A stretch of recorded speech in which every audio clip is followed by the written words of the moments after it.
São 16h05, portanto, o que nós vamos fazer nos primeiros minutos é apresentar aos presentes o conteúdo desse nosso projeto, do nosso portal. Nós vamos rapidamente para uma visita, os objetivos do projeto, os resultados, os desafios científicos e a equipe. Em seguida, nós temos a metodologia, obviamente essa página vai ser beneficiada com os trabalhos que foram apresentados no workshop. Assim que eu terminar a apresentação desse portal, eu vou tirar a tela e o professor Adalberto Val fará ainda um comentário de abertura. Nós temos, então, a análise de cadeias de valor, que é a metodologia, as métricas e capacitação, que são os 3 eixos horizontais. Também nós estamos construindo um glossário, e eu peço àqueles que têm termos técnicos que merecem ser colocados no glossário, fiquem à vontade para enviar. As cadeias de valor constituem o que nós chamamos dos eixos horizontais, o cacau, mas também o pirarucu está se ampliando em alguns casos para o eixo da piscicultura. Nós temos o eixo horizontal do açaí da castanha do Brasil. No momento, como os colegas e as colegas devem ter percebido, nós temos mais conteúdo sobre cacau e piscicultura. Açaí já tem uma contribuição e a castanha do Brasil, mas ainda não com a mesma profundidade dessas 2 cadeias de valor. Com relação aos seminários, vocês vão encontrar aqui todo o conteúdo do seminário e nós vamos juntar os links para os vídeos dentro dessa programação, incluindo também os PowerPoints. Então, nós já estamos no dia 3 de agosto à tarde. Daqui a alguns minutos nós vamos ouvir as apresentações da professora Bia Bonacelli e do professor Jorge Ivan Porto. Em seguida, nós teremos as apresentações do professor Mário e do professor Marcial, e com isso nós chegaremos no dia 4 de agosto para a última sessão, que será a sessão das 16 horas, falando de capacitação, que é o 3º eixo horizontal. A professora Graziella deverá apresentar o modelo conceitual de capacitação que foi desenvolvido no projeto, mas nós temos o grande privilégio de ter a cooperação alemã, o GIZ, que vai apresentar o projeto Bioeconomia e Cadeias de Valor do GIZ em parceria com o Ministério da Agricultura. Nós estamos falando de um projeto que já existe há vários anos e com uma cooperação que conta com profissionais e pesquisadores alemães, mas que trabalharam na região amazônica por muitos e muitos anos. O Adalberto Val, que foi diretor do INPA, conhece bem essa cooperação e seus resultados. É um histórico longo. Finalmente, nós temos uma página chamada Conteúdos Relacionados. Esses conteúdos relacionados são conteúdos que têm a ver com o tema, mas não são diretamente relacionados aos 7 eixos. Então, vejam que nós vamos colocar aqui documentos que estão fazendo parte, vamos chamar, do ecossistema de inovação da bioeconomia, mas não necessariamente diretamente vinculados. Vejam que aqui nós temos o link para o ciclo que o Paulo Artacho coordenou com o João Meto sobre mudanças climáticas e biodiversidade, mas foram 3 momentos que dialogam com o nosso projeto. Também Bioeconomia no Brasil e no Mundo, que foi o estudo do CGE. Temos Amazônia à Mesa, é o trabalho que dialoga com o que foi apresentado pela Gláucia hoje de manhã, que é o professor do IFAM, que é autor desse livro de grande sucesso. Nós temos Guia para Investimento Responsável em Agricultura e Sistemas Alimentares, Impacto da Certificação do Óleo de Palma. Vejam, então, que são temas relacionados, diretamente relacionados, mas não são temas que estão vinculados aos 7 eixos que nós mencionamos. Ontem, a Vanessa Pinsky mencionou parte desse estudo que foi encomendado por uma ONG e que também está disponível. Todo esse material permite o download direto. Nós vamos também colocar nesse espaço o material do Triple Helix, que é aquele vídeo da nossa participação todas, dos 5 projetos apoiados pela FAPESP e FAPEA. Antes de passar à professora Bia a palavra, eu queria saber se o professor Adalberto Val quer fazer um comentário. Nada, não, Jacques. Eu quero só dizer boa tarde a todos, sejam bem-vindos. Eu estou muito feliz com o que a gente viu até aqui. Acho que esses projetos todos concorrem para um novo momento extremamente importante sobre as ações na Amazônia. Sem dúvida nenhuma, a apresentação que vimos esta manhã das alternativas com as PANCs, né, que a professora Glaucia apresentou, e mais as outras alternativas, são de grande valia para a região. E acho, Jacques, que essa sua apresentação também sobre o portal, e tornando um repositório de informações, também concorre de forma bastante expressiva para esses avanços que a gente pretende para a Amazônia, com a conservação da floresta, com a conservação ambiental, mas também com inclusão social, geração de renda e bem-estar na Amazônia. Portanto, boa tarde a todos, boas apresentações a todos. Muito obrigado, Jacques. Obrigado, Adalberto. Professora Bia, a palavra é sua. Agradeço, então, essa oportunidade de apresentar já o andamento desse projeto, nesses 6 meses de desenvolvimento.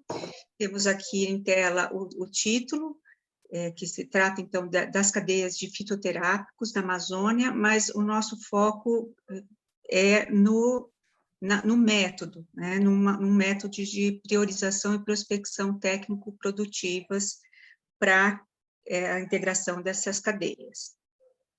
Aqui nós temos a equipe completa, tanto do lado aqui direito, nós temos o pessoal do INPA e da UFAM, que participam, então, desse projeto, e temos aqui, desse outro lado, o pessoal da Unicamp. Eu sou professora do Departamento de Política Científica e Tecnológica do Instituto de Geociências da Unicamp, e temos aqui, então, professores e alunos e também bolsistas envolvidos em ambos os lados, né, envolvidos no projeto. Somos 18 pesquisadores no total.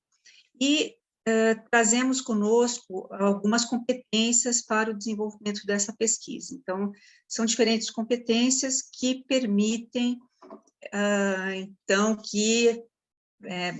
permitiram que a gente fizesse a proposta para a FAPESP e FAPIAN, e agora para o desenvolvimento da proposta, né, em formato de projeto já. Então, vai desde dessa metodologia de foresight institucional, tecnológico foresight, mapeamento de competências, planejamento e gestão em CTI, sociologia, agroecologia, povos tradicionais e territórios, e produtos naturais, envolvendo aí ecologia, genética, química, enfim, essas são as competências centrais dessa equipe de pesquisa. Bom, sobre a natureza e o objetivo do projeto, ele é um projeto interdisciplinar e institucional.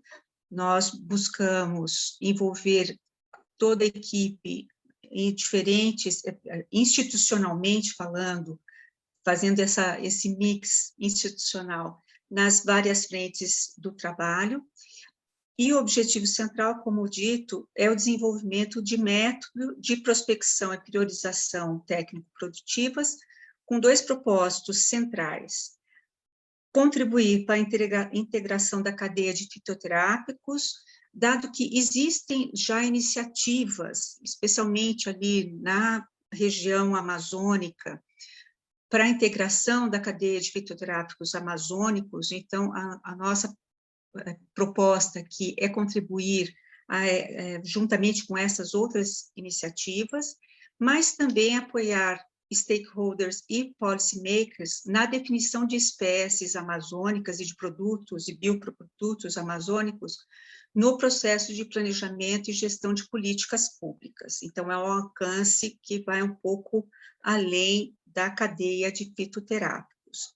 E aí nós podemos resumir, talvez, em 3 momentos o desenvolvimento do nosso projeto.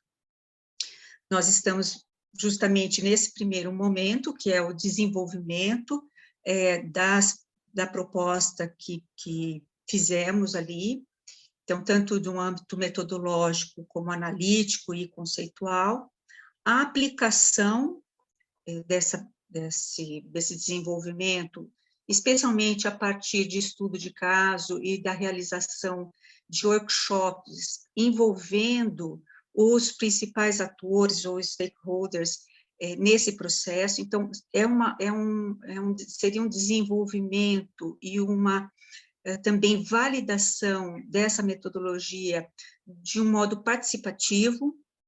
E, finalmente, um terceiro momento, não menos importante, que é de transferência desse conhecimento e a busca da apropriação desses resultados pelos maiores interessados, que devem estar, então, na região norte do país, justamente aqueles envolvidos pelo menos em grande parte da cadeia de fitoterápicos amazônicos. Bem, o que o método de priorização nos permite? Permite identificar espécies e produtos amazônicos, no caso, passíveis de ações de políticas públicas a partir de premissas convencionadas. O que significa isso? É que, dependendo do objeto, especialmente do objetivo daquela ação de política pública, definem-se as premissas. Se, por exemplo, o objetivo é a atração de startups, de biotecnologia para a região amazônica, por exemplo, voltadas aos fitoterápicos, convencionam-se algumas premissas. Se a ideia é reforçar o conhecimento tradicional, as comunidades e tradições da região, o extrativismo, enfim, a certificação do cultivo, então, convencionam-se outras premissas, né, e priorizam-se, então, elementos para dar conta daquele objetivo. Por sua vez, o método de prospecção técnico-produtiva, ele ajuda, basicamente, no mapeamento dos elementos da cadeia, no caso, né, de fitoterápicos amazônicos, mapeando atores, processos, produtos, todo o sistema de regulamentação, de certificação, o levantamento de produção científica, tecnológica, enfim. Então, prospectar esse quadro, esse contexto, tem método, e é a partir desse método que nós estamos desenvolvendo o nosso trabalho. Bem, o nosso projeto de pesquisa ele está organizado em 5 frentes. A frente 1 é justamente essa de prospecção dos stakeholders, enfim, com várias atividades sendo desenvolvidas, então, é nesse sentido de mapeamento e entendimento de diferentes questões, de diferentes óticas aqui. A frente 2 é a realização de um benchmark, a partir dos países selecionados, sobre o mercado de fitoterápicos, ali também com diferentes atividades e elementos a serem levantados e discutidos. As frentes 3 e 4 dizem respeito ao desenvolvimento do método de priorização para a escolha de uma espécie amazônica, para a gente também desenvolver um estudo de caso. Então, temos que desenvolver um método participativo, fazer estudo piloto, com painel de especialistas, e, finalmente, a frente 5, que se dedicará à validação da metodologia, capacitação e transferência desses conhecimentos, também a partir de um contexto participativo, e para chamar, então, os stakeholders para esse processo.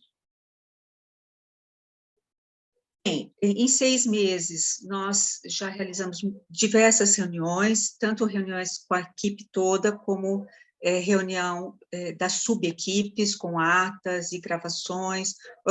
Organizamos um Google Drive com quase uma centena de documentos, e produzimos vários outros documentos. Estamos também desenvolvendo uma página web do projeto, podemos aí pensar em alguma coisa em conjunto, com o projeto da FEA, e também a apresentação de alguns dos resultados já em eventos científicos. E temos também algumas premissas que, desde a proposta original, elas foram sendo colocadas, mas outras foram sendo incorporadas a partir também do desenvolvimento e da reflexão que viemos fazendo.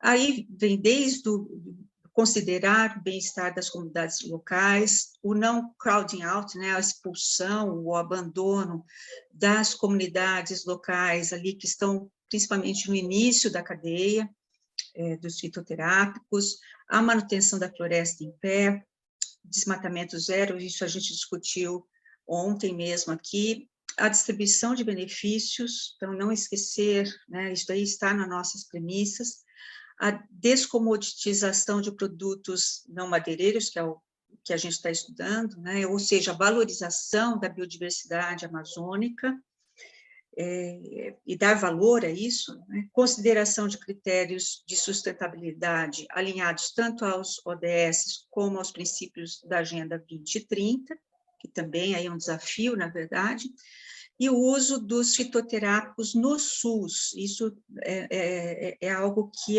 está também nos nossos objetivos, como suprir demandas do SUS em relação aos fitoterápicos e a valorização do projeto Farmácia Viva. Para dar conta disso aqui, nesse momento, vale a pena a gente apresentar algumas definições. O que vem a ser, o que vem a ser os fitoterápicos industrializados, eles são resultados da industrialização de matéria-prima ativa vegetal, com finalidade profilática, curativa ou paliativa, isso está, então, numa resolução da Anvisa. Também temos os fitoterápicos manipulados, que são resultantes da transformação de insumos em produtos magistrais e oficinais para dispensão com orientações para o uso seguro em farmácias de manipulação. Então, esse é um grande segmento que a gente não pode esquecer, as farmácias de manipulação. E, finalmente, as farmácias vivas, como nós colocamos ali, que é um programa do Ministério da Saúde, implementado por secretarias estaduais e municipais no Brasil todo, que objetiva o cultivo, coleta, processamento, armazenamento, manipulação das plantas medicinais e fitoterápicos no âmbito do SUS. Então, são fitoterápicos manipulados, mas com esse espectro de disseminação pelo país a partir das secretarias de saúde. Bom, ao longo dessas discussões, nós podemos dizer que isso já é um resultado da pesquisa, nós questionamos se deveríamos colocar nosso foco somente na cadeia de fitoterápicos industrializados, né?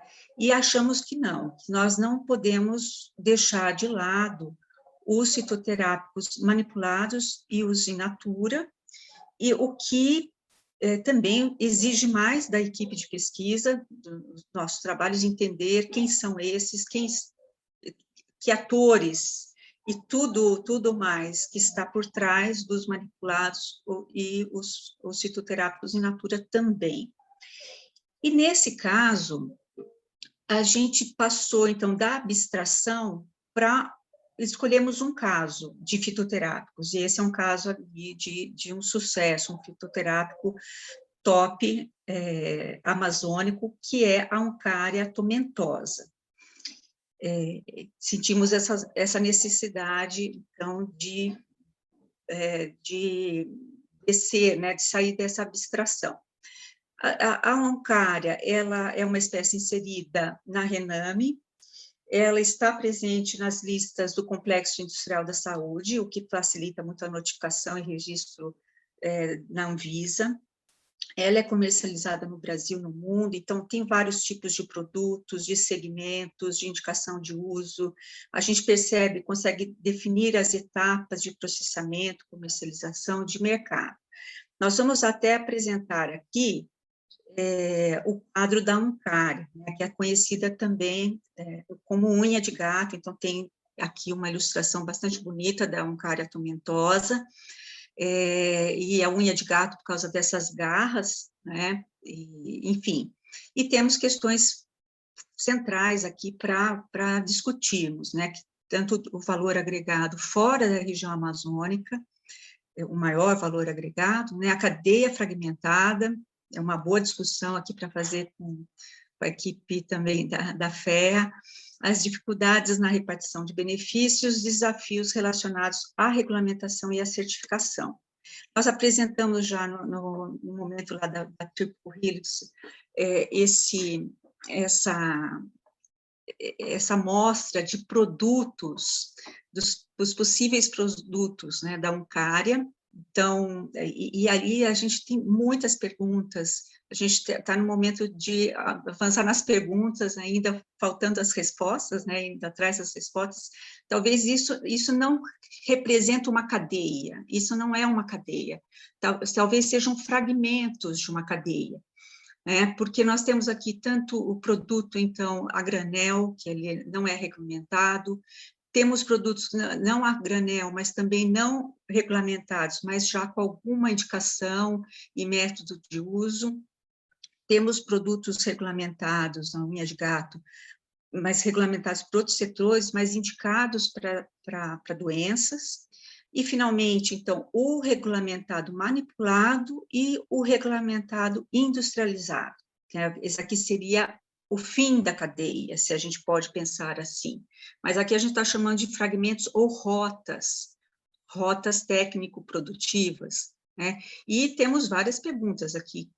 Quem está por trás disso? Onde se localizam essas produções, esses tratamentos, essas manipulações?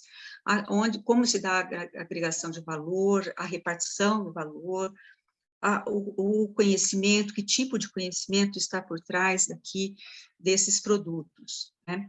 Então, repetindo um pouco, a gente pensou, então, estender para além dos produtos industrializados, a nossa análise de produtos de natura e manipulados, e o que traz maior complexidade, e a gente mesmo não sabe, assim, a gente está chamando de rotas produtivas, ou fragmentos de cadeias, para descobrir também quem está por trás. Então, esse é um desafio ao próprio conceito de cadeia, né? A cadeia daquele, como a gente ali convencionou a estudar, a trabalhar, enfim. Bem, como dito, a gente está na frente 1, né, na prospecção de atores, produtos, processos, enfim, e a gente dividiu a equipe em 6 subequipes a partir, então, dessas temáticas aqui, que e pensando especialmente, mas não somente na Oncaria tomentosa, seria produção e extrativismo, conhecimento tradicional e distribuição geográfica, e esses são os pesquisadores envolvidos nessa temática, produtos, mercados, empresas, regulamentação e certificação, produção científica e tecnológica e redes de pesquisa, APLs, que são os arranjos produtivos locais e os critérios de sustentabilidade, programas e iniciativas governamentais, há inúmeros programas no âmbito federal, estadual e local relacionados aos fitoterápicos. Finalmente, a gente quer colocar trazer aqui alguns desafios que temos ali nos deparar.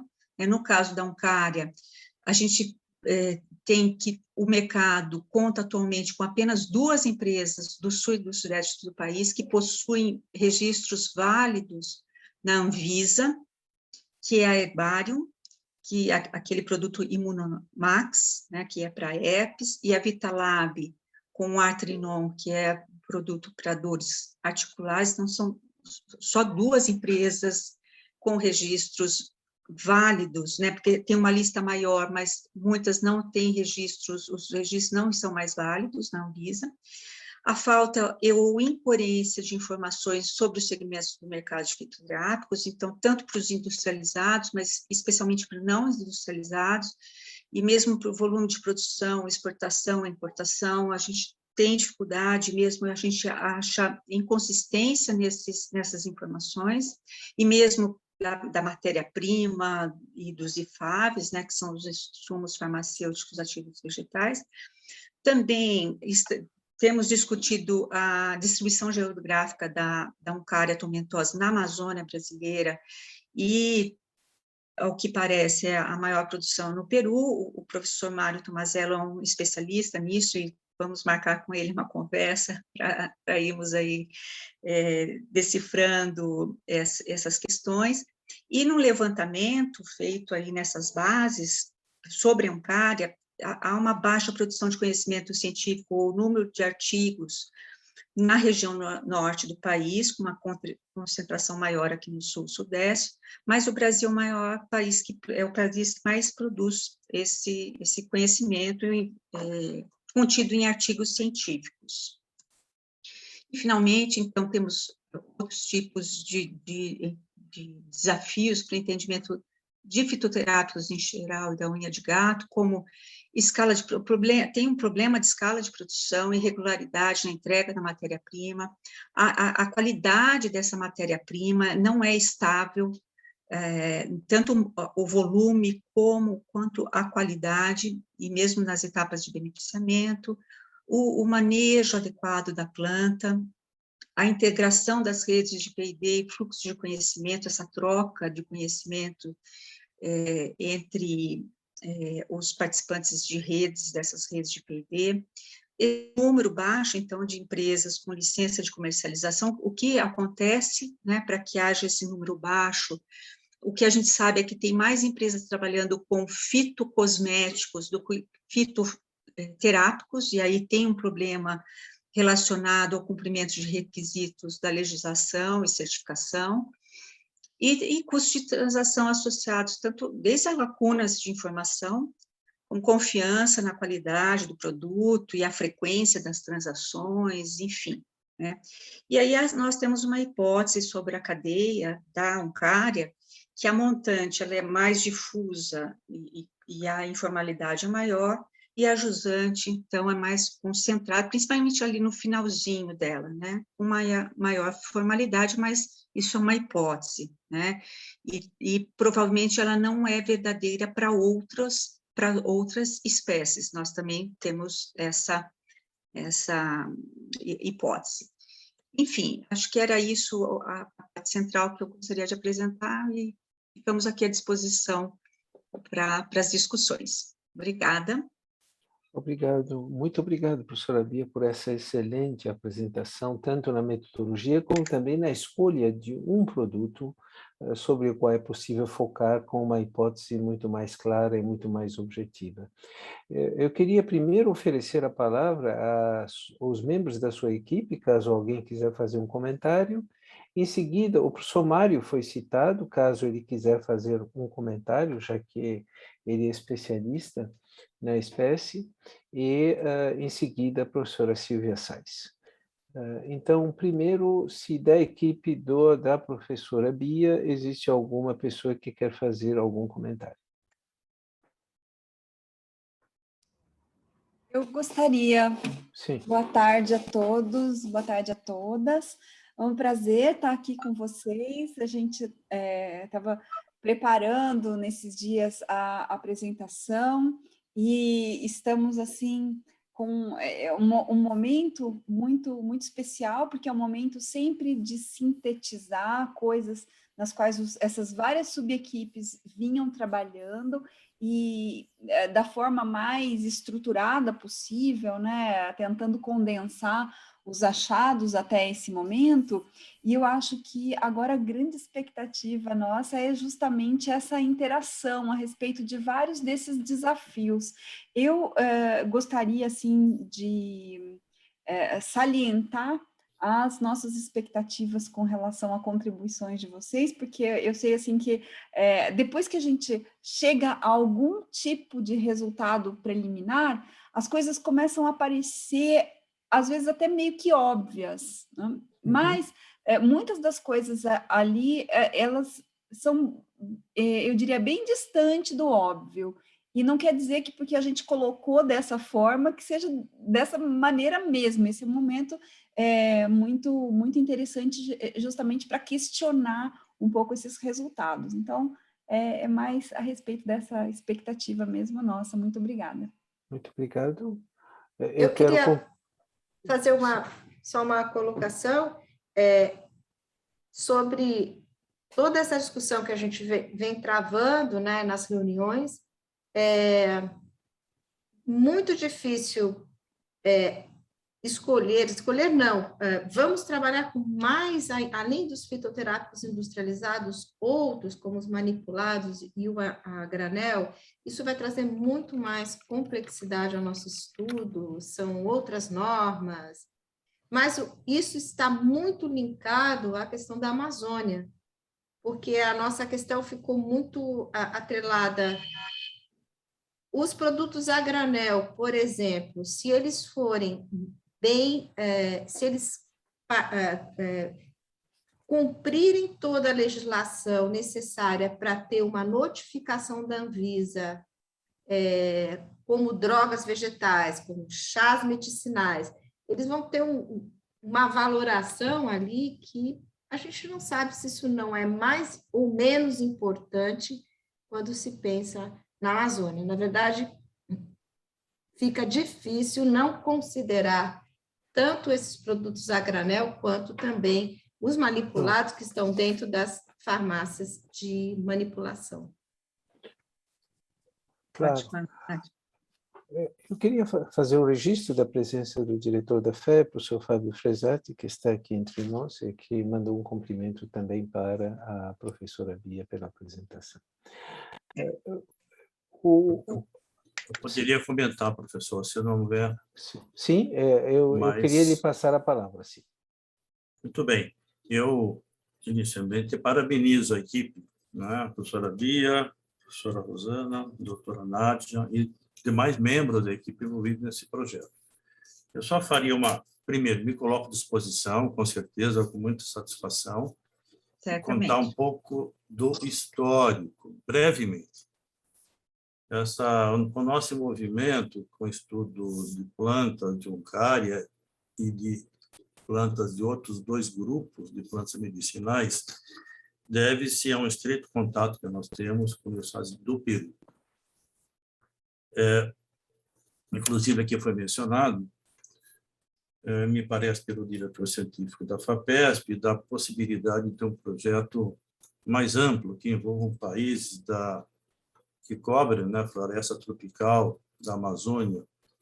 E eu já me coloco à disposição pelos contatos que nós temos já no Peru, principalmente, há muitos anos.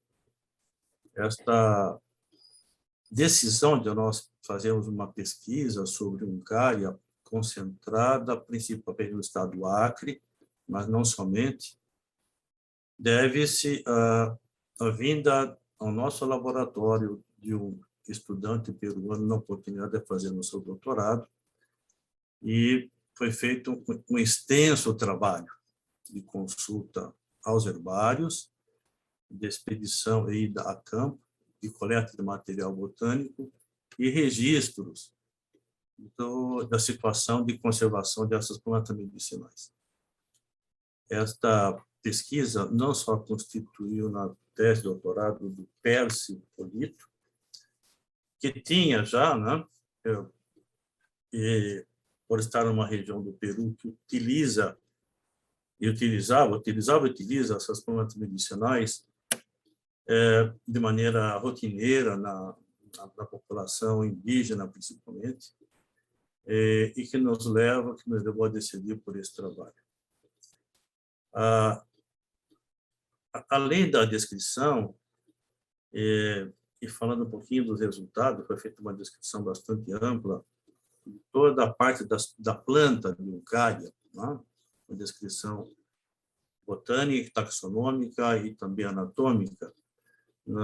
O trabalho indica, em algumas regiões, da necessidade de medidas de proteção, face principalmente, esse é um tema aqui colocado, da intensificação do uso do solo por outras atividades, né, pecuária, agricultura e o desmatamento, com certeza, né, que leva, inclusive, ao desaparecimento de populações importantes de plantas medicinais.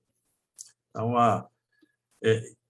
esse trabalho foi publicado, eu tenho mantido contato com os pesquisadores, e ainda recentemente houve uma reunião da qual participaram pesquisadores do Peru e do Equador, pesquisadores do Brasil. Participei de algumas apresentações, da Bolívia também, né? Então, nós temos pesquisadores mais do aspecto da taxonomia, do aspecto da botânica, que são informações importantes para quem depois vai utilizar e de maneira segura essas plantas como fitoterápicos. Muito bem. Então, Bia, são essas informações e voltamos a conversar com certeza. Vai ser um grande prazer. Muito obrigada, professor Mário. Eu queria saber se mais alguém gostaria de fazer uso da palavra. Por favor, levante a mão. Foi solicitado a compartilharmos a nossa experiência, e esse é o espaço apropriado. Eu queria fazer uma pergunta à professora Bia. Como será possível, em projetos como o seu e da professora Gláucia, trazer o olhar da saúde para monitorar os impactos das cadeias fragmentadas ou mais integradas que estão sendo discutidas? Hoje de manhã, a professora Gláucia apresentou os benefícios de certos alimentos para a saúde. E agora a senhora está apresentando os benefícios de certas plantas para a saúde. Será o caso de nós termos, enfim, monitores na área da saúde que possam, depois dos 2 anos do projeto, dizer, olha, naquela ideia que o projeto teve de aumentar o uso pelo SUS desses produtos, o SUS aumentou e depois isso teve algum impacto nos usuários do sistema SUS. A referência tem o seguinte para concluir. Os projetos são financiados pela FAPESP e FAPEAN, que são fundações de apoio à pesquisa. Portanto, é claro que elas esperam o avanço do conhecimento. Só que no mundo da ciência hoje se espera mais do que o avanço no conhecimento, impactos. E os impactos, quando falamos em alimentos e falamos em fitoterápicos, serão certamente avaliados por pessoas da área da saúde. Qual é a sua reflexão, a reflexão do grupo sobre essa questão? Eu queria lhe ouvir. Olha, é uma questão fundamental. A nossa proposta de pesquisa, ela inclui, como eu coloquei, né, trazer para dentro do projeto, digo, na validação da metodologia, nos workshops, os stakeholders, os atores interessados. Um deles é o pessoal da saúde. Claro. E aí é um espectro bastante amplo. A Nádia pode me ajudar, porque, por exemplo, as farmácias vivas, elas estão no Brasil todo. E a ideia é essa, de um coletivo no cultivo, enfim, para abastecer o SUS. o que sabemos é que, infelizmente, ela poderia estar mais avançada, esse projeto poderia alcançar mais municípios, enfim.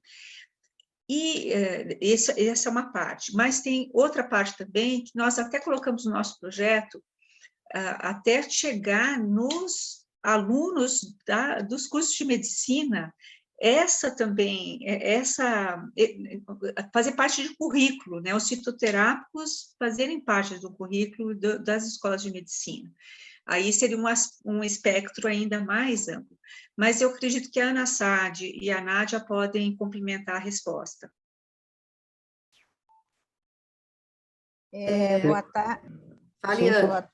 Fala, boa tarde a todos. Eu só queria, a Bia tem toda a razão em colocar esses aspectos, principalmente porque, pela classe médica, ainda existe uma certa desconfiança por conta da questão da comprovação científica dos fitoterápicos, mesmo com todas as publicações existentes. E uma das coisas só que eu queria complementar também, que possivelmente isso embasa a decisão da saúde, é que o desenvolvimento da pesquisa em si, o que a gente observa na parte de fitoterápicos, isso bate também para a área de alimentos, para a pesquisa apresentada pela professora Gláucia, que há uma fragmentação também da integração das áreas do conhecimento. Não existe uma integração completa das áreas do conhecimento para que, de fato, você cumpra todas as etapas. Então, o pessoal como o professor Mário falou, o pessoal das plantas, e que faz a parte de botânica, toda a parte de agronomia, eles param ali, eles não têm um envolvimento integrado como um grupo de pesquisa integrado no desenvolvimento de um fitoterápico. E isso vale também para a parte de alimentos. Isso possivelmente é uns gaps que a gente andou conversando no nosso grupo e que a gente detectou. Eu só queria colocar isso aqui como contribuição. E isso ajudaria, com certeza, sim, na decisão do Ministério da Saúde em validar e aprovar a comercialização mais forte.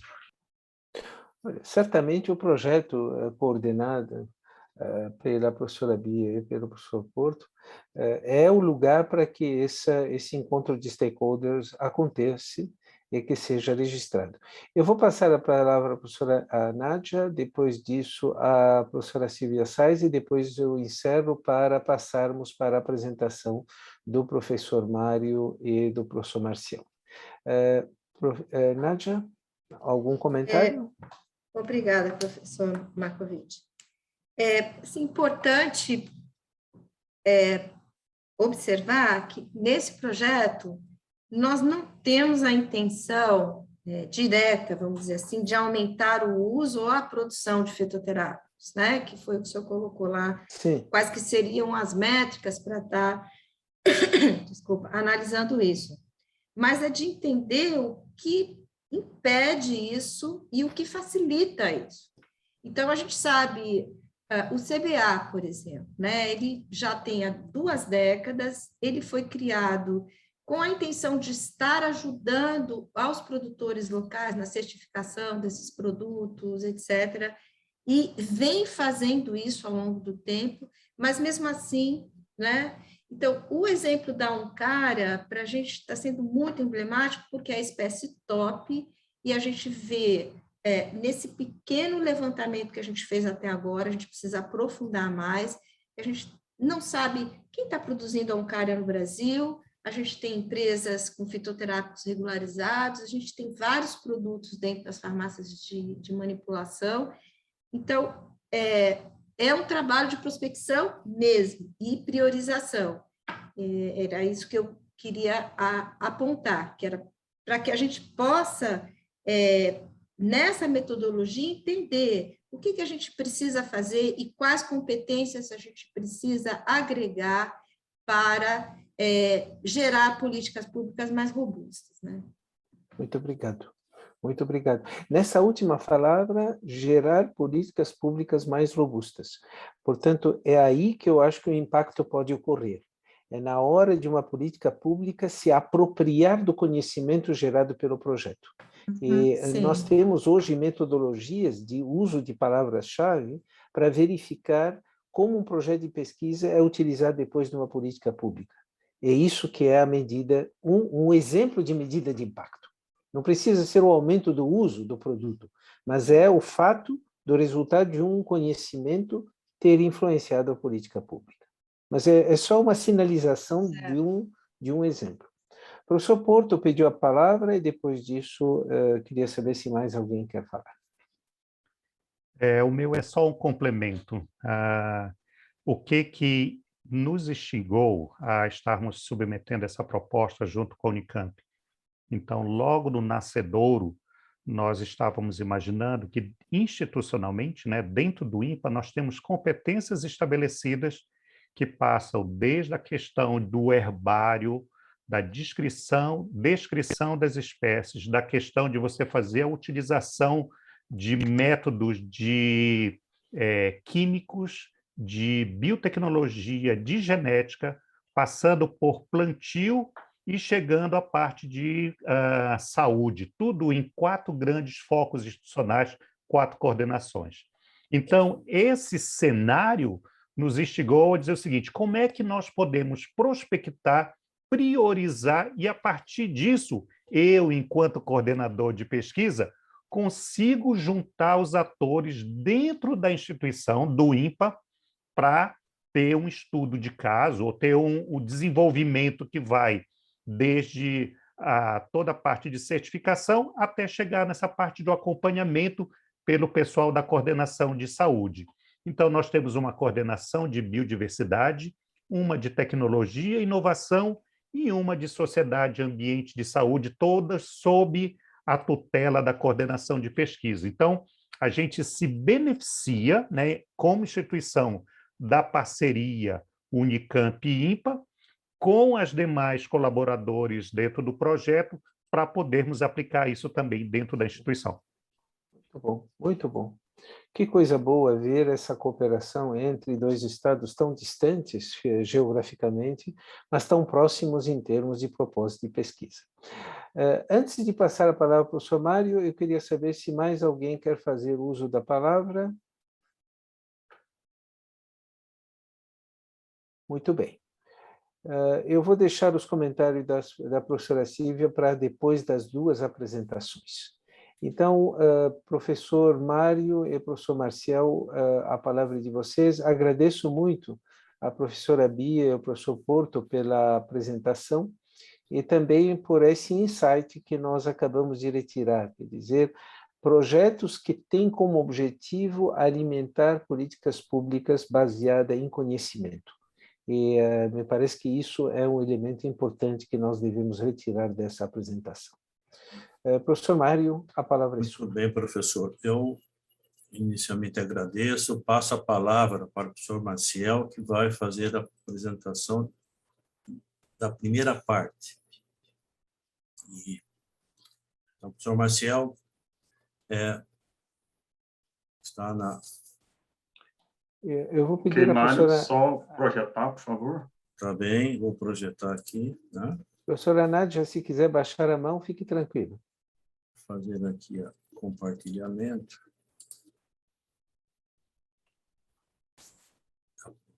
Uau!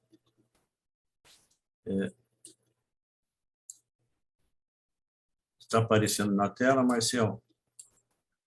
Sim. Só Ok. colocar na capa e no modo de apresentação, por favor. Ok. Um minuto, só. Já pego aqui, ok. É isso, né? Isso. Muito bem. Boa tarde para todos e para todos. Meu nome é Marcial José Ferreira, eu sou professor da Universidade Federal do Amazonas, junto com o professor Mário Tomazello, da Exalc-USP, coordeno o projeto Estratégias Silviculturais para o Manejo e Conservação de Florestas Tropicais Secundárias. Eu, antes de prosseguir, gostaria de agradecer mais uma vez ao professor Jacques Markovic, professora Adalberto Val, pela oportunidade de falarmos um pouco mais sobre o nosso projeto nesse primeiro workshop de bioeconomia. Eu considero esse tema de florestas tropicais secundárias um tema bastante atual e relevante, principalmente ao considerar as diretrizes, né, definidas atualmente pelo governo do estado do Amazonas para uma política de bioeconomia, né? Então, nessas diretrizes, nós temos lá 4 princípios norteadores que vão justamente ao encontro, né, do que a gente pretende obter com resultados desse projeto que a gente vai falar na apresentação seguinte. Bem, pode passar, Mário, por favor. Bem, as florestas secundárias, ou florestas em regeneração, ou ainda florestas de crescimento secundário, que são terminologias utilizadas na literatura para definir o que nós popularmente conhecemos como capoeiras, são áreas com extensões bastante significativas em nível global. Isto devido à capacidade dessas áreas se regenerarem naturalmente após a ocorrência de diferentes distúrbios, com destaque para áreas que foram utilizadas previamente para agricultura ou pecuária. E nesta figura, né, nesse mapa, nós podemos observar diferentes registros de ganho líquido e cobertura florestal em diferentes biomas, né, com destaque aqui para as florestas tropicais e subtropicais, ou ainda as florestas temperadas. Cabe destacar que na região da Amazônia brasileira, apesar do acumulado que a gente tem de áreas desflorestadas já conhecido, apenas nas últimas 3 décadas nós tivemos um incremento na cobertura de florestas em regeneração de cerca de 5 vezes, passando de uma área de cerca de 3 milhões de hectares para uma área de 15 milhões de hectares de florestas secundárias na Amazônia Legal. Isso representa algo em torno de 57% do total de florestas secundárias já registrado no Brasil. Embora essas florestas secundárias, no passado, elas tenham sido vistas ou até mesmo classificadas como áreas pouco produtivas ou até mesmo caracterizadas como áreas degradadas, abrindo margem para outros tipos de uso do solo pouco sustentáveis, como pastagem, agricultura, diferentes trabalhos têm mostrado atualmente o potencial de florestas secundárias para a produção de serviços ecossistêmicos e bens madeireiros e não madeireiros. Então, nessa primeira figura à esquerda aqui, nós podemos observar que as áreas de florestas secundárias, pelo método que elas se estabelecem majoritariamente, que é a regeneração natural, ela apresenta algumas vantagens comparada a outros métodos de restauração florestal, né?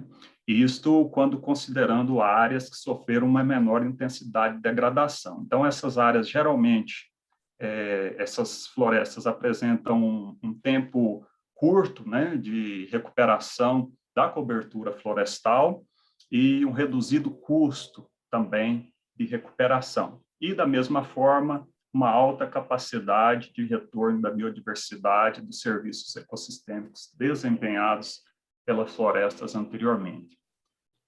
Então, os trabalhos que têm investigado ou trabalhado com florestas secundárias atualmente, eles têm buscado identificar qual que seria, né, o papel dessas florestas, ou o nível de contribuição dessas florestas para a produção de bens madeireiros e não madeireiros. Então, nesta outra figura aqui, eu trago algumas métricas de crescimento e produtividade florestal, né, como essa primeira figura no eixo Y aqui, o incremento de área basal, que seria o incremento diamétrico das árvores de interesse comercial e não comercial, e na segunda figura, o incremento volumétrico. Isso para uma floresta secundária no sul do Brasil.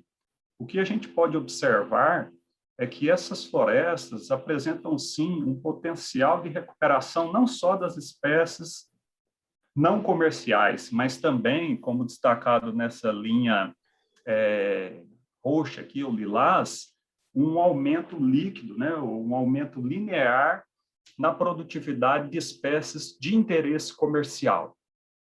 E isso já tem sido mostrado também para outras regiões de florestas tropicais, como as florestas da Ásia, da África e da América Central. Porém, para a região amazônica, a gente ainda tem uma carência de informações acerca dos aspectos produtivos tipologias florestais para a constituição de sistemas diversificados de produção florestal.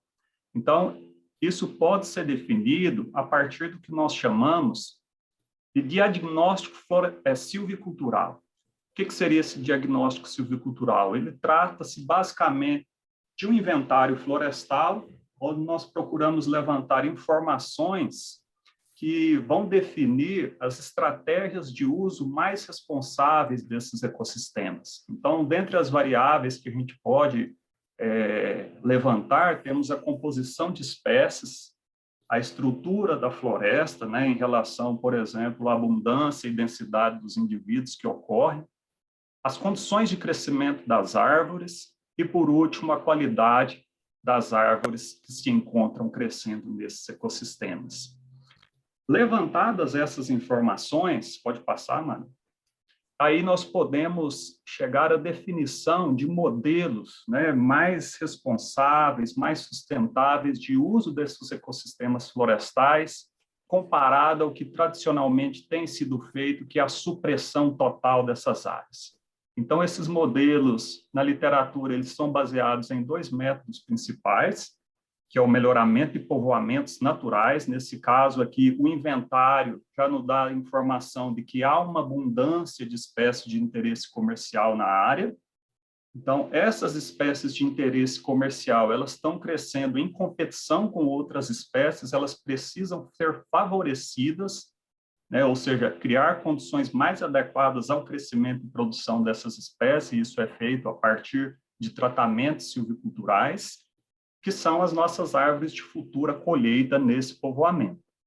Um outro método, que é um método aplicado em florestas secundárias, que, diferentemente dessa outra condição aqui, não apresentam ocorrência ou têm a ocorrência de espécies de interesse comercial, porém em uma menor densidade, é a necessidade de execução de plantios de enriquecimento dessas espécies de interesse comercial, via plantio de mudas ou semeadura de sementes. Pode passar, né?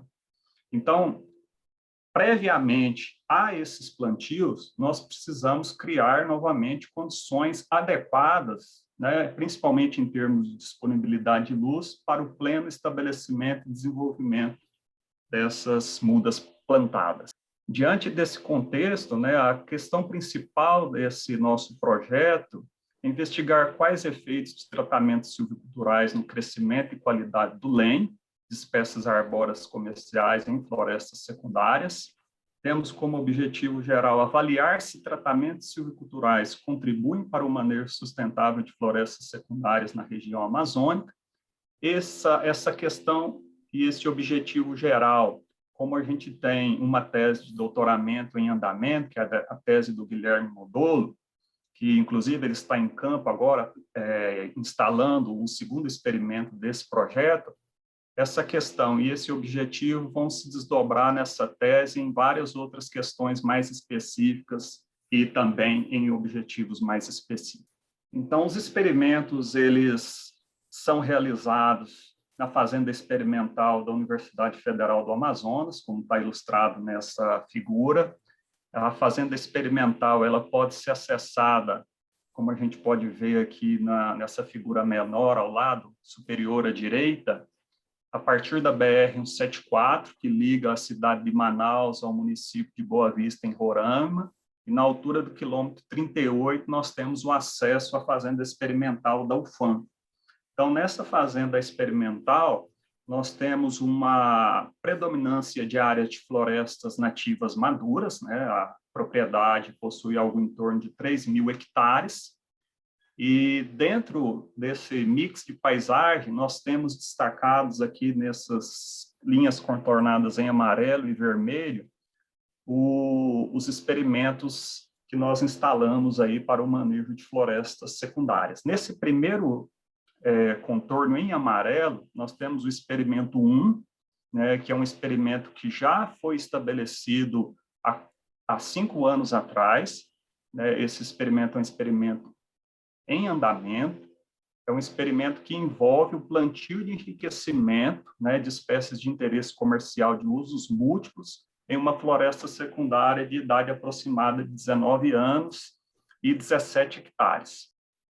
E nesse outro sítio experimental, que é uma área de floresta secundária maior, né, e possui aí cerca de 35 hectares, também com uma idade mais avançada, aproximadamente 35 anos, nós aplicamos tratamentos silviculturais para favorecer algumas espécies de interesse comercial que naturalmente apresentam uma grande abundância nessas áreas. Então, aqui está uma ilustração do primeiro experimento, né? Os blocos experimentais eles foram instalados em 2017, nós temos 5 blocos experimentais distribuídos ao longo de toda essa primeira floresta secundária. Esses blocos, então, replicam esse desenho experimental, que nós podemos observar aqui nesse croquis à esquerda, onde nós temos como tratamento principal, né, que está nessas parcelas maiores aqui, os diferentes níveis de remoção de árvores do dossel, ou seja, árvores de maior porte, acima de 5 centímetros de DAP, que são retiradas para criar condições, né, simular diferentes condições de disponibilidade de luz. Então, nós temos um tratamento aqui que varia em intensidade de 0%, ou seja, nenhuma árvore é retirada, até 100%, onde todas as árvores de dossel são eliminadas. Em cada uma dessas parcelas principais, nós temos outras 2 subparcelas divididas, onde nós fazemos um tratamento complementar, que é a remoção ou não da vegetação natural do subbosque. Então, nós temos uma subparcela controle, onde essa vegetação ela é mantida, que é essa área sombreada, e temos a remoção do subbosque, onde são eliminadas todas as regenerações naturais do subbosque. Pode passar. Pode passar. Então, aqui nós temos a distribuição, né? Esses símbolos ilustram as diferentes espécies plantadas, são 6 espécies de interesse comercial, onde em cada subparcela, no espaçamento de 3 por 3 metros, nós temos 30 mudas plantadas, 5 de cada espécie, e um total em toda a área experimental de 1.800 mudas plantadas. Pode passar.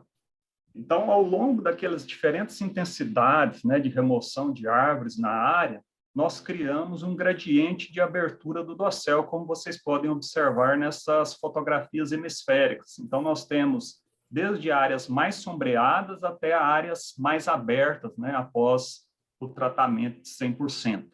Aqui estão as espécies de interesse comercial plantadas, né, são espécies de usos múltiplos, não só madeireiros, bem como madeireiros também. Então, temos o cedro, o ipê-rosa, o mogno brasileiro, o jatobá, a andiroba e a castanheira da Amazônia, que é uma espécie objeto de estudo de outros projetos que já foram apresentados aqui. Pode passar. Aqui uma ilustração, né, algumas ilustrações de como está o experimento após 4 anos do plantio, né, que fez exatamente em março desse ano. Então, nós já vemos aqui um bom desenvolvimento das árvores de andiroba e cedro, né, indivíduos com altura bastante razoável, aí, considerando o curto tempo de crescimento, com uma boa qualidade do fuste, da mesma forma que o indivíduo de castanha, né, e comparado às condições, como vocês podem ver aqui nas áreas mais sombreadas, que sofreram menos intervenções, nós temos um incremento extremamente significativo, né, comparado a essas áreas que foram sombreadas.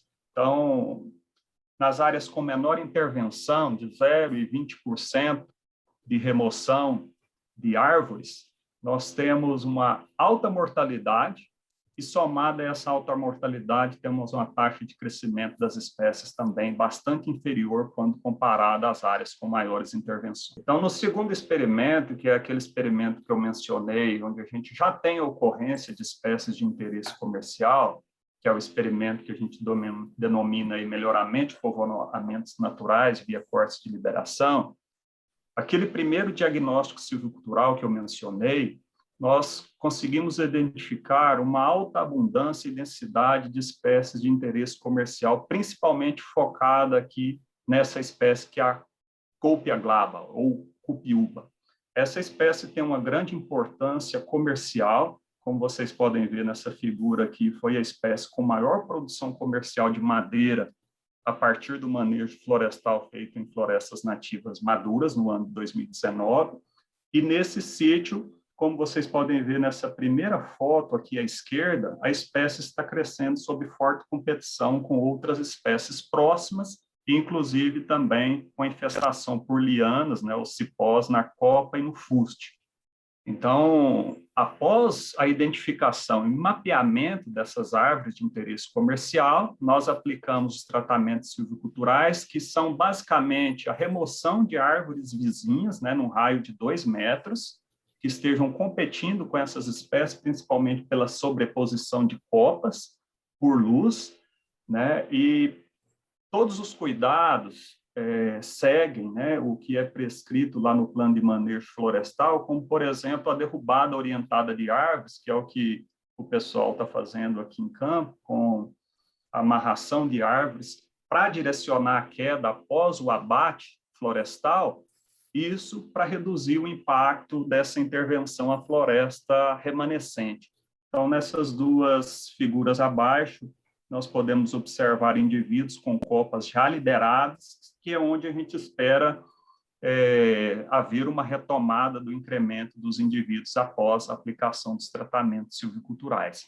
Então, para tanto o experimento 1 quanto o experimento 2, nós prevemos uma série de análises, não só de crescimento, bem como análises funcionais e também análise de características do lenho, que é o que o professor Mário Tomazello vai dar mais detalhes agora.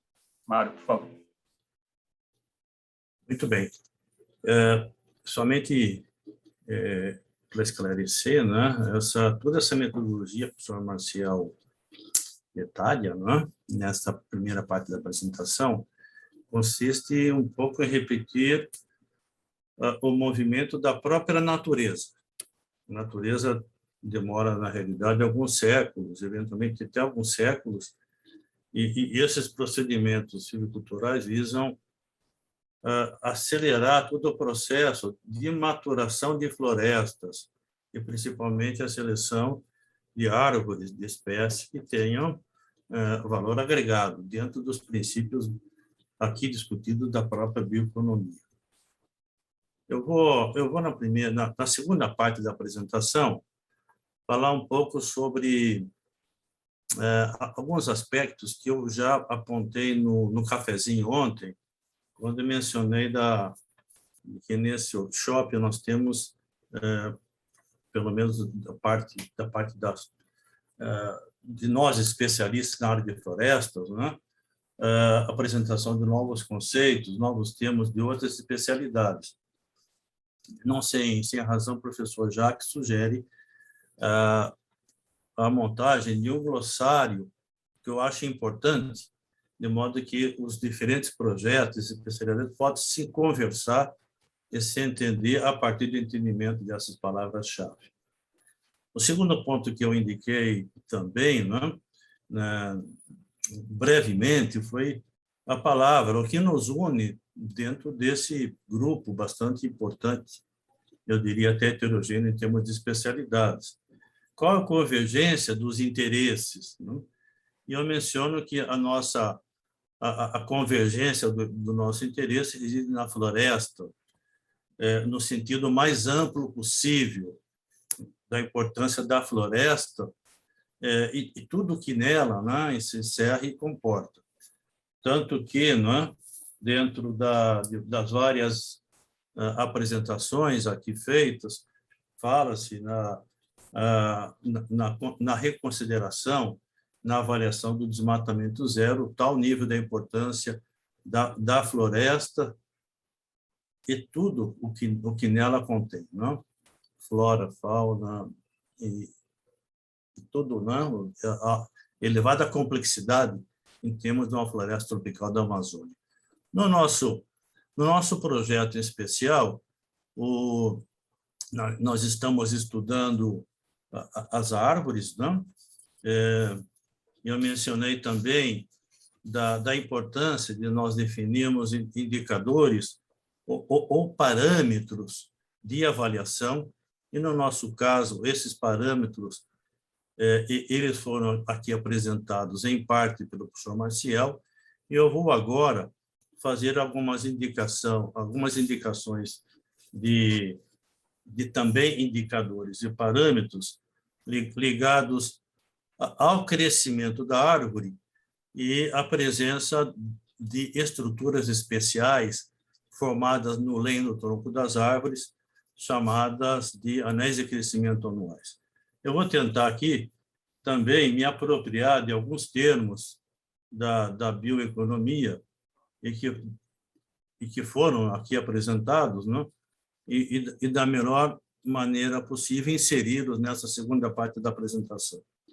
Então, no nosso caso, falando em indicadores, né, ou parâmetros, nós temos que as árvores, né, aqueles milhões de exemplares de árvores, diferentes espécies e idades, aqui mencionada pelo professor Marcial, cada árvore daquela se constitui como se fosse, né, um radar, né, que capta, através da copa dessa árvore, todas as variações ambientais. Essas variações ambientais podem ser de ordem natural e antropogênica, e na Amazônia nós temos muitos exemplos de efeito antropogênico em florestas, e a possibilidade das árvores captarem anualmente esses efeitos, não?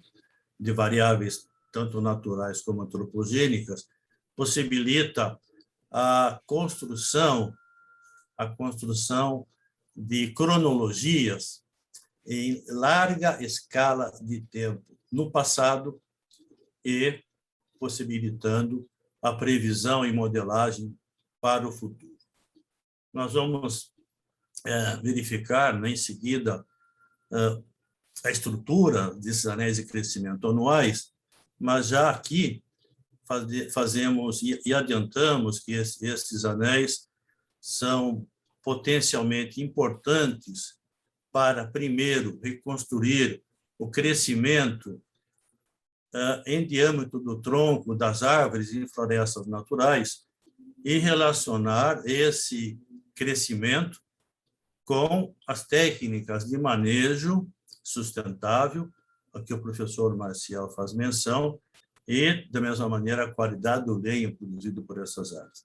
Mas não somente isso. A dendrocronologia, ela possibilita avaliar e reconstruir, né?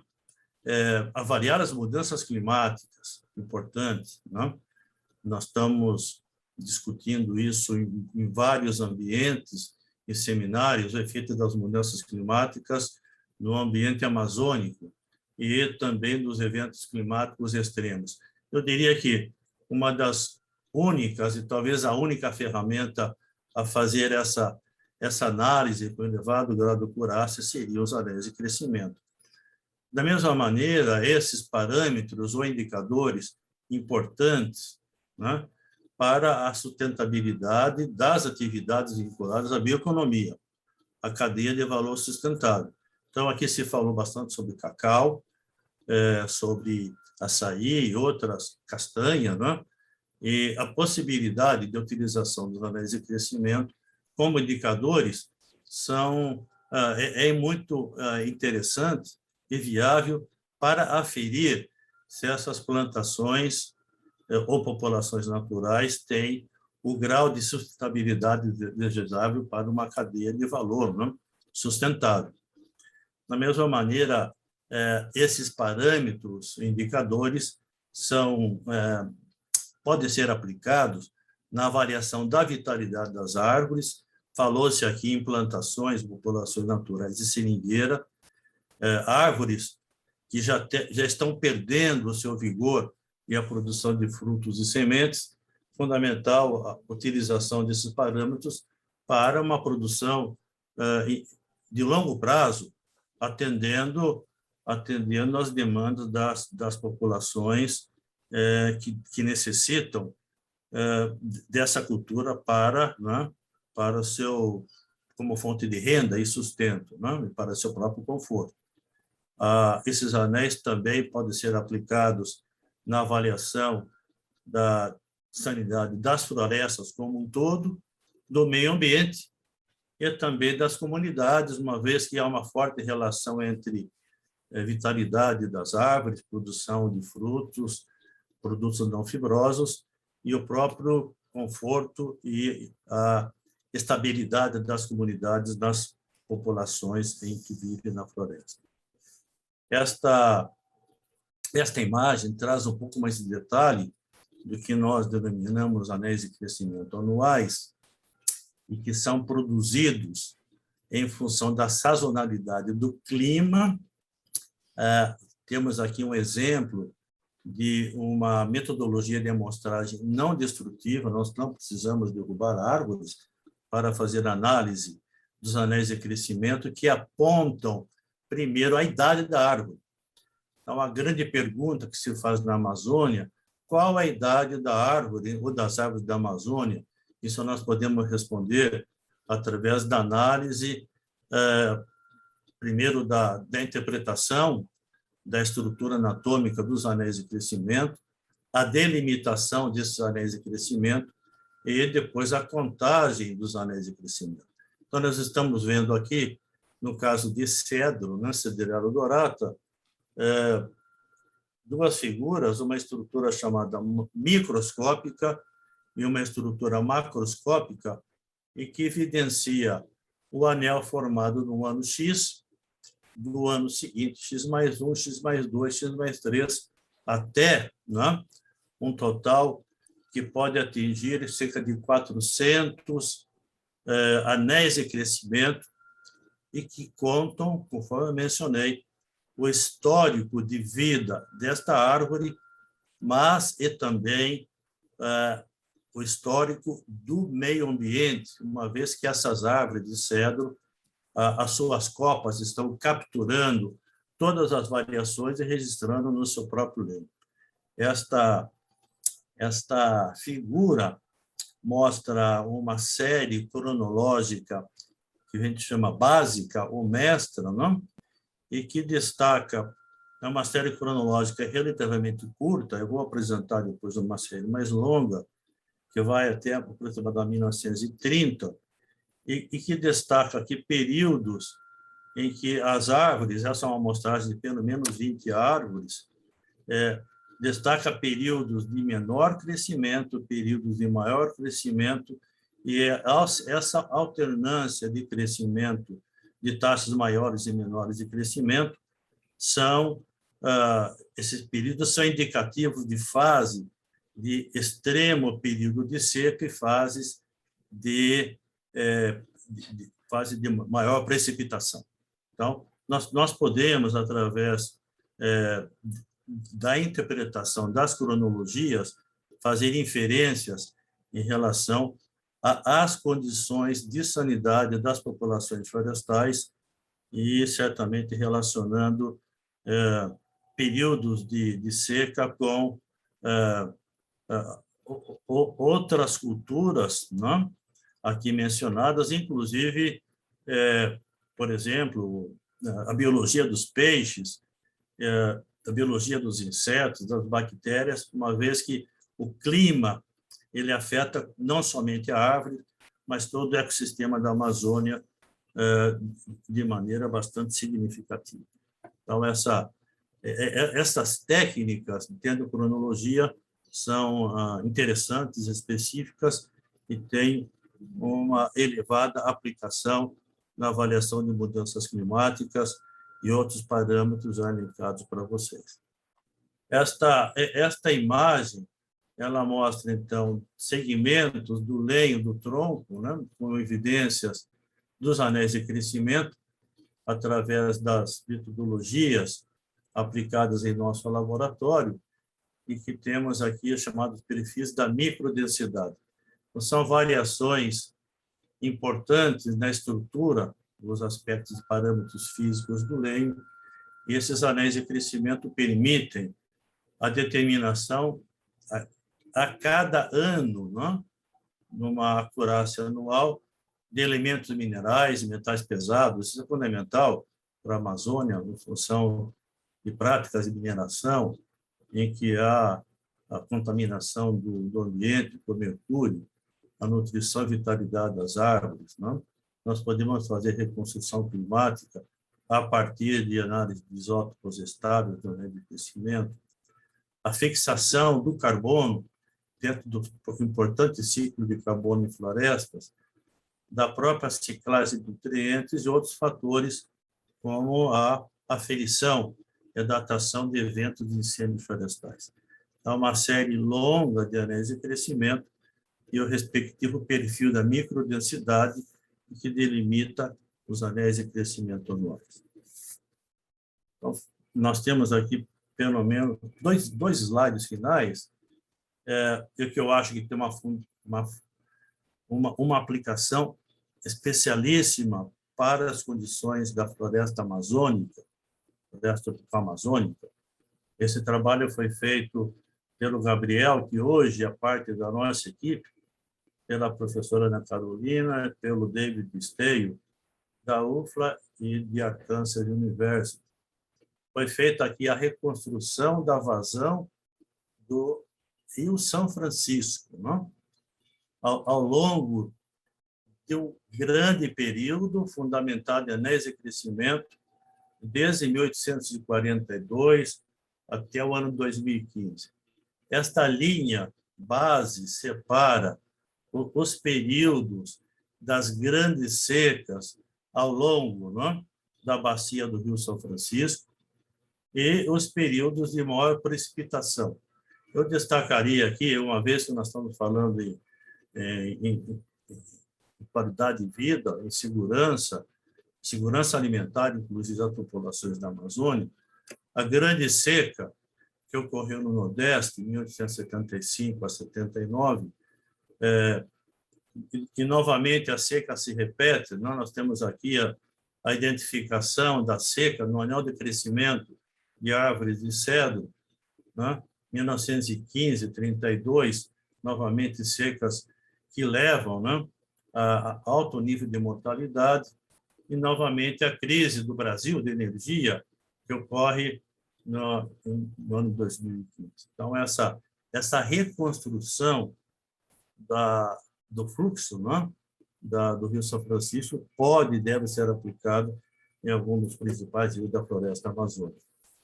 Os anéis de crescimento, dessa maneira, são indicadores ambientais importantes e a própria bibliografia registra, na grande seca que ocorreu em 1975, 79, uma mortalidade no mundo de 50 milhões, né, de pessoas, e na região norte, 2 milhões de pessoas, né, morreram em função dessa seca, além, né, de eventos de enchente, e que são registrados na grande imprensa, mas e também de maneira bastante clara nos anéis de crescimento de árvores. Os anéis de crescimento dessa maneira, não, permitem reconstruir o tronco das árvores, avaliar as mudanças climáticas, eventos climáticos extremos, desmatamento, mineração, a vitalidade, estabilidade e fitossanidade das árvores, das diferentes espécies, a sustentabilidade das atividades vinculadas à bioeconomia, cadeia de valor sustentável, avaliação da conservação genética das práticas de manejo de produtos não madeireiros utilizados pelas comunidades, como foi mencionado aqui, produtos tipo cária, unha de gato, de aplicação medicinal, as inter-relações das árvores, das florestas e demais ambientes, o ambiente aquático aqui mencionado por mim, né? O bem-estar humano, a garantia de emprego e aumento de distribuição da renda a partir, né, do exame dos anéis de crescimento ao longo da história, como instrumento de governança experimentalista nas políticas públicas e na reconstrução da vazão dos rios e ribeirões, que caracteriza, né, o ciclo da água, os efeitos climáticos, sociais e econômicos. Então, para terminar, professor, né, os resultados e impactos esperados são os de que os tratamentos silviculturais aumentam o crescimento e a produtividade das árvores, das espécies, e mantêm os serviços ecossistêmicos das florestas secundárias. O manejo florestal para a produção de madeira vai reduzir, né, em consequência, a pressão sobre as florestas naturais, nativas, maduras, né? A conservação de florestas tropicais secundárias, né, contribui para a mitigação dos efeitos da mudança do clima.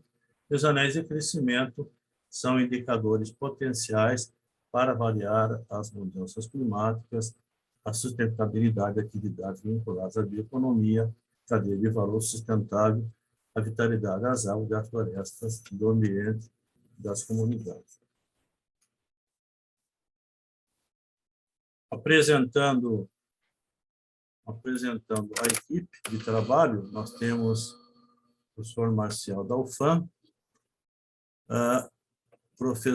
doutorando Guilherme Módulo do INPA, o doutor Alci Albeiro da UFAM, professor Victor Hardt da UEA, doutor Jochen Schongart do INPA, que trabalha com dendrocronologia na Amazônia tropical, Gabriel Pereira na Exalc, o professor Edson Vidal, e manejo, a Bruna Ronick, que faz mestrado, e a minha pessoa aqui indicada.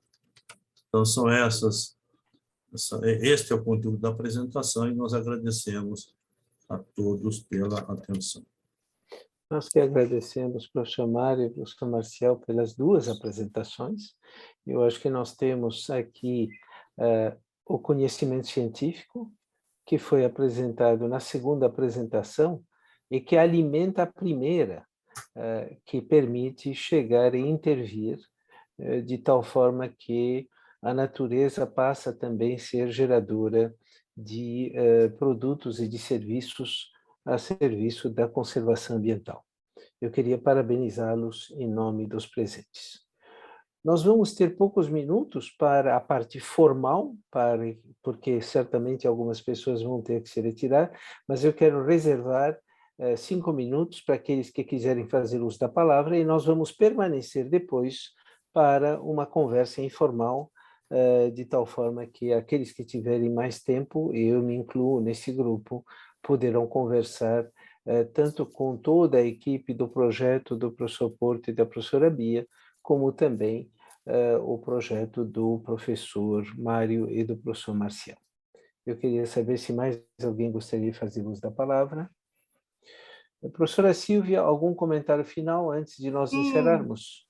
Eu gostaria de fazer, eu vou tentar ser bem breve por conta do tempo, mas eu não poderia deixar de falar. Eu acho que as duas, o conjunto, né, dessas apresentações, elas foram muito, as duas, né, foram instigantes, e eu acho que essa ponte, né, que o professor Jacques colocou, ela realmente é o que a gente está pensando, porque na hora que se coloca, olha, a gente tem um desafio enorme sobre a questão da oferta, a regularidade da oferta, a qualidade da oferta, essa parte técnica, né, sobre indicadores de sustentabilidade, sobre formas de manejo da floresta, dos produtos da floresta, ela permite, né, eu imagino, né, até deixar como questão, né, da gente conseguir ter uma regularidade, uma qualidade mais adequada, porque a gente está manejando a floresta de forma adequada. Então, essa aí seria a minha primeira questão, se eu interpretei certo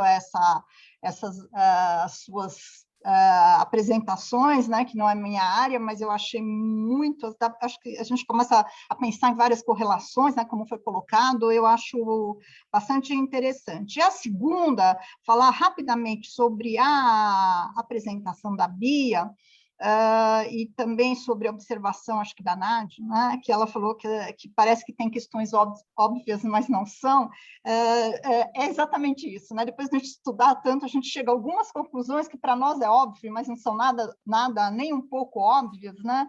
E uma coisa que eu achei interessante, que eu acho que vai ajudar em nós, né, é que nós estamos com produtos bastante distintos, e a gente consegue olhar diferente esses produtos, né? Vocês olham o nosso produto de uma forma e a gente olha por conta um pouco da forma como ele é até coletado, né, na propriedade, como as regulamentações são completamente diferentes, não tem Anvisa, né, como é que se faz esse mapeamento. Então, eu acho que tem uma série de questões aí que são distintas, mas elas fornecem subsídios para a gente olhar a outra cadeia.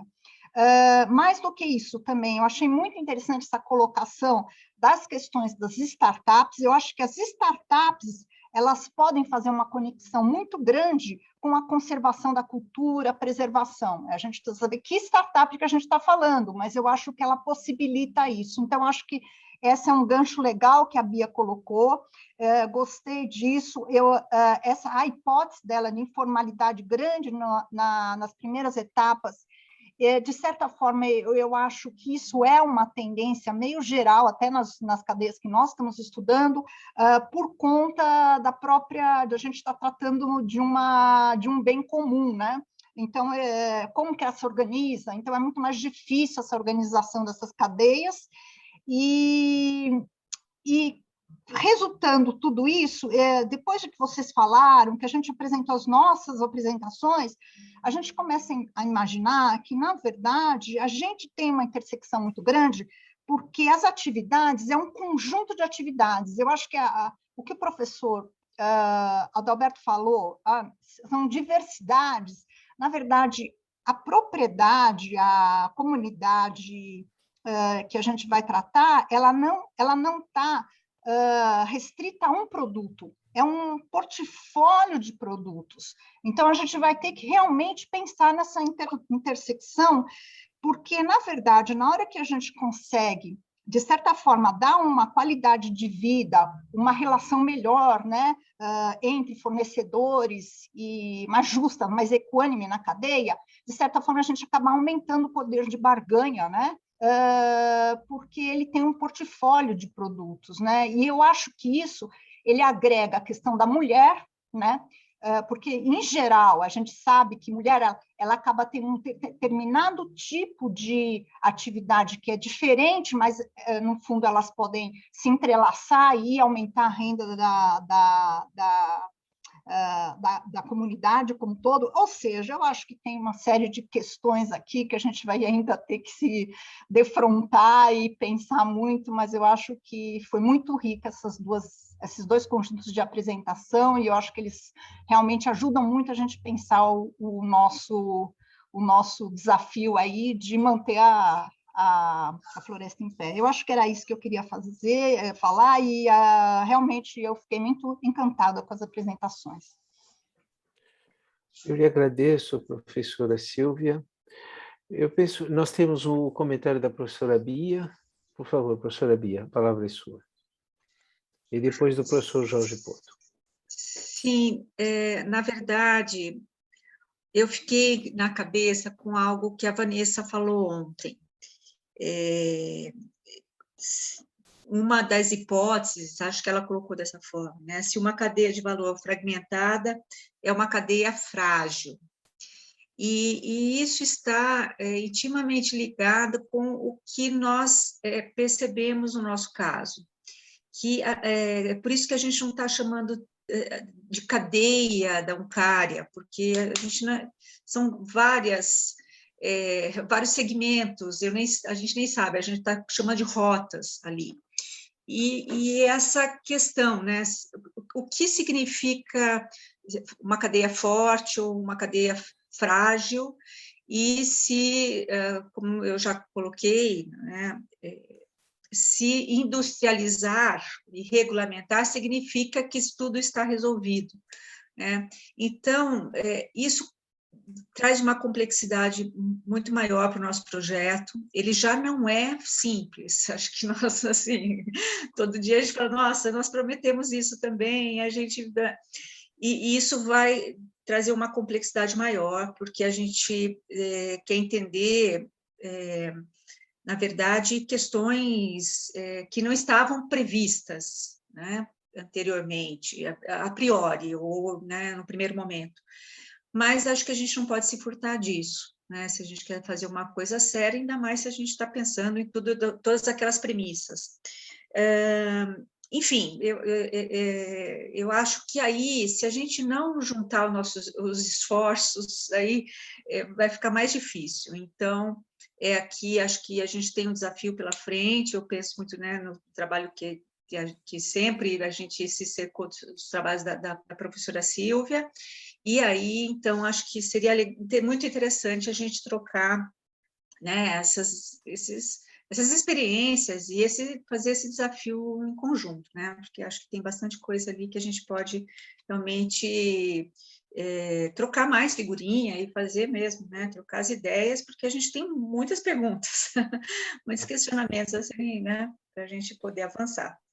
Eu vou passar a palavra ao professor Jorge, mas antes disso eu não posso deixar de fazer um comentário sobre o que foi dito agora pela professora Silvia, especialmente pela professora Bia. O DCP, do Instituto de Geociências, nasce há várias décadas. Nós temos em Sussex o trabalho do professor Freeman, o professor Amilcar Herrera, e eu me lembro muito bem, na década dos 80, quando discutimos o processo de inovação, duas considerações. A primeira consideração é o tal de technology push, technology pull, de onde vem a energia para inovar. E com relação ao comentário do projeto coordenado pela equipe da Unicamp DCP, quando foi mencionado que o objetivo é influenciar a política pública, o que aprendemos naquele período, que mais cedo está engajado o usuário, o beneficiário, o consumidor, que vai se utilizar do nosso conteúdo, melhor será alinhar o nosso trabalho a como ele vai ser utilizado. Então, unicamente uma reflexão. Se o objetivo é política pública, como aliás quem deve ser engajado no esforço que está sendo realizado para ajudar aquela ou aquele que vão propor a política pública depois. Porque é isso que nós aprendemos quando discutíamos processos de inovação e políticas de inovação. Não é fácil hoje, porque com o quadro político fragmentado é mais difícil. Mas a questão é identificar, talvez no âmbito estadual, talvez no âmbito até do município, na medida que a Unicamp está sediada num município com alta densidade, né, alta preocupação na área da saúde, dado o hospital universitário que a Unicamp tem, como fazer com que um potencial usuário esteja engajado já na fase de pesquisa. É só uma reflexão que eu deixo para a consideração da equipe. Professor Jorge Porto e depois professor Marcial, eu estou absolutamente consciente que nós estamos transcendendo o horário previsto, mas diante da importância da conversa, é claro que nós vamos desculpar aqueles que têm que se retirar e vamos continuar construindo em cima dos depoimentos que foram feitos. Professor Jorge e depois professor Marcial. Ultrapassar esse horário é sempre por uma excelente causa, né? E parabenizo ao Marcel Mário pela fala, e o comentário da Silvia também me disparou uma coisa que é interessante, que todos nós, né, de todos os projetos, a gente deva ter essa percepção em relação ao modus vivendi do Amazônida. Então, quando a gente está tratando dessas diversas cadeias, e que inclui todos os projetos, quem está o Amazônida, que está lá no meio da floresta, a gente tem que perceber que 2/3 vive numa área, vou considerar, da capital do município, e 1/3 está na área rural. O modus vivendi desse Amazônida, para qualquer tipo de cadeia, vai envolver ele estar trabalhando com áreas de SAF, com áreas degradadas, trabalhando eventualmente com retirada de ervas para fitoterápicos, mas também do açaí, mas também do cacau, porque existe toda uma sazonalidade. Então, isso é muito imbricado, e você tentar colocar na caixinha exatamente se é uma cadeia, se é uma rota, é sempre bom lembrar aquela fala que acho que é o nome da colega agora, que falou ontem, dizendo, e que o Adalberto tanto frisou, a preocupação de quem está na floresta é o seguinte: eu quero dar de comer, eu quero ter uma dignidade de ganhar o meu dinheiro e dar comida para os meus familiares. E fazer isso da biodiversidade que está à sua disposição, seja ela decorrente de uma área que o INCRA concedeu para ele na década de 60, de 100 hectares, ou mesmo de algum outro tipo de assentamento em alguma comunidade rural, ou mesmo de uma cooperativa ou associação. Então, acho que a gente tem que ter essa noção muito clara, né, todos nós, em relação a esse encadeamento dessa economia verde, desse uso da biodiversidade, seja ela madeireira ou não madeireira. Era só esse comentário. Muito obrigado. Professor Marcial?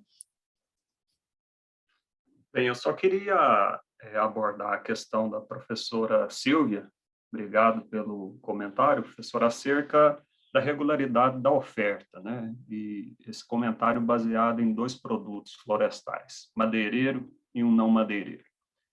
Então, no caso da oferta de madeira, o próprio pessoal do manejo florestal, né, que trabalha com manejo em florestas nativas maduras, já chegou à conclusão que o manejo como a gente faz hoje, né, em florestas nativas maduras, ele não é sustentável em médio e longo prazo. Ou seja, as ações que a gente aplica para extrair espécies de interesse comercial, em médio e longo prazo, não atenderá à demanda que é cada vez mais crescente de madeira tropical em nível mundial, né? Então, esses modelos de plantio, né, baseado na aplicação de tratamentos silviculturais, que é algo que não se faz hoje no manejo florestal, a gente fala muito em manejo florestal sustentável, mas o manejo florestal em si inclui silvicultura e práticas de exploração. Mas o que a gente faz basicamente na Amazônia, de uma forma geral, é exploração florestal e não manejo florestal. Então, por isso, essa proposta que a gente tem aí de incluir, né, esse tipo de sistema no âmbito do manejo, mas aplicado às florestas secundárias. E no outro caso, de um produto florestal não madeireiro, professora Silvia, que é objeto de estudo aqui de boa parte dos projetos, que é a castanheira, a gente tem observado, né, por esses levantamentos de produção de castanha, que a grande maioria realmente vem do extrativismo em florestas nativas maduras. Só que a gente sabe também que há uma certa sazonalidade nessa produção de castanha a partir de florestas nativas maduras pela própria natureza da espécie, né? Quem conhece bem o café aí sabe que ele tem uma sazonalidade muito forte. E a mesma coisa acontece com a castanha, né? Então, somado a isso, a gente tem também, que até que foi uma intervenção que eu fiz ontem na apresentação da Isabel, que, em parte da região, a gente está observando um grande envelhecimento dos povoamentos de castanha, né? E isso acaba reduzindo a produtividade desses povoamentos ao ponto de as populações, na época da extração, migrarem, né? Mudarem durante a estação chuvosa para povoamentos muito distantes. Então, a proposta de inserir essa espécie em áreas de florestas secundárias, que seriam áreas de roçado, que é o que mais tem, né, em pequenas comunidades da região amazônica, é aproximar essas populações desses sistemas de produção, inclusive de castanha. É isso. Obrigado. Muito bem, muito obrigado. Antes de passar a palavra ao Adalberto Val, então, para encerrar essa nossa jornada, eu quero reverenciar a segunda parte da apresentação feita pelo professor Mário, porque quando ele traz a dimensão da dendrocronologia, ele gera em nós uma responsabilidade com o tempo que nós não conhecemos e que nós não vamos conhecer no futuro. É o ciclo longo da vida das espécies, a vida do nosso planeta. E se nós formos para a geocronologia do professor Humberto Cordani, aí nós vamos falar em milhões de anos. E o que o professor Mário nos trouxe são os séculos, 4, 5 séculos de memória que estão nos anéis das árvores. Daí vem a nossa responsabilidade, nessa vida curta que temos, de poucas décadas, com relação ao legado que recebemos e à construção de um futuro para as gerações vindouras. Essa discussão deve se tornar cada vez mais presente nos cursos, nas atividades nossas, especialmente nesse projeto que tem a ver com a bioeconomia. Nós precisamos, além de levar para a sala de aula, e tanto das faculdades de medicina como de outras faculdades, o que a natureza pode oferecer, mas essa dimensão temporal do quantos milhões de anos levou a floresta amazônica para ela alcançar o patamar de biodiversidade que ela tem hoje e tudo que ela pode trazer para a humanidade, é a nossa responsabilidade nessa construção do futuro. Os 2 anos dos projetos FAPESP e FAPEAM são microsegundos dentro dessa história. Portanto, nós precisamos ter a humildade de saber o que nós podemos oferecer de tal forma que possamos ser um elo, microelo, dentro dessa história.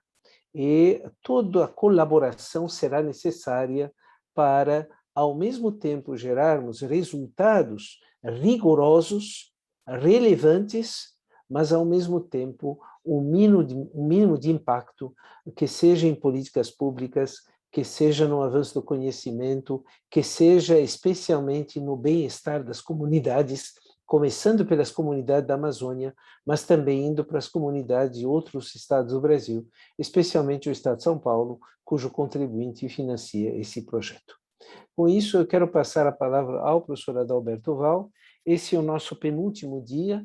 Amanhã nós vamos falar de capacitação, e capacitação, isto quer dizer a formação de jovens que estão em busca, inclusive, de desafios, pessoas que devem ser capacitadas ou recapacitadas em função das novas tecnologias, e isso será o foco da nossa 5ª e última sessão desse primeiro workshop, de pelo menos 4 que teremos ao longo desses 2 anos.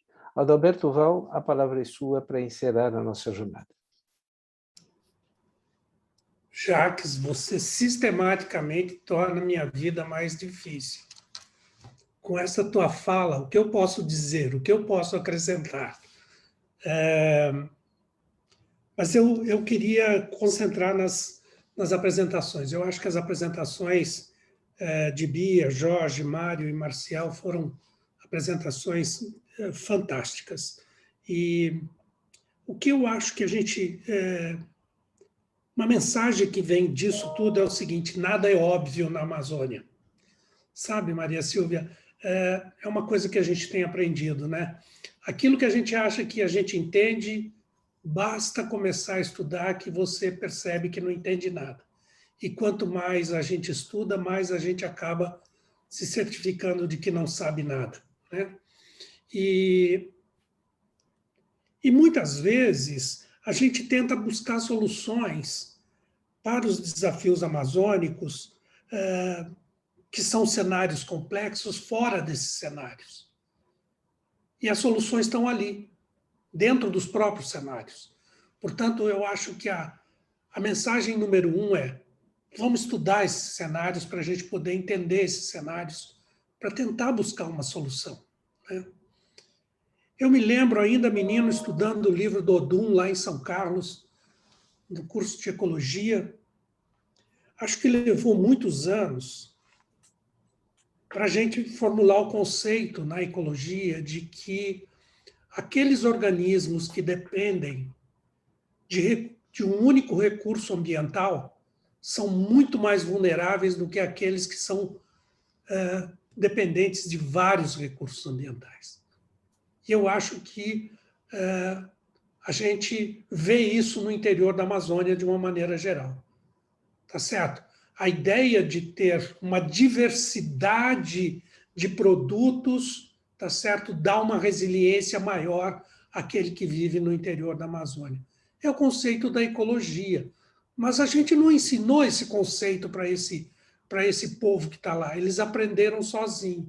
E nós teríamos aprendido rapidamente com eles se a gente os tivesse observado ao longo do tempo e não desenvolvendo centenas de experimentos em laboratório antes de formular o conceito. Mas eu também queria destacar aqui, caros Jacques, caros colegas, que a gente precisa usar a informação que temos. Eu acho que essa tarde foi riquíssima por isso. Nós tivemos aqui a apresentação de um vasto conjunto de informações, mas, infelizmente, o nosso trabalho de intervenção, eu quando digo nosso, o trabalho de todos em termos da intervenção no ambiente, muitas vezes não considera essa informação. Essa informação precisa permear os processos todos da concepção das intervenções ambientais. É claro que a ciência vai produzir novas informações, vai partir desta verdade que temos hoje para novas verdades, mas é muito importante que a gente use a informação que temos nesse momento para fazer as devidas intervenções ambientais. Ignorar essas informações é fugir, é negar a ciência de uma maneira geral. Eu acho que a gente não precisa esperar novas informações para avançar em termos da definição de como intervir nesses processos todos. É claro, né, usar essas informações que já temos para influenciar as políticas públicas, como a gente disse aqui. Enfim, obrigado, Bia, obrigado, Jorge, obrigado, Mário, Marcel, porque acho que os caminhos que existem, vocês explicitam alguns deles aqui, e acho que esses são os caminhos seguros para a gente poder intervir na Amazônia. Muito obrigado.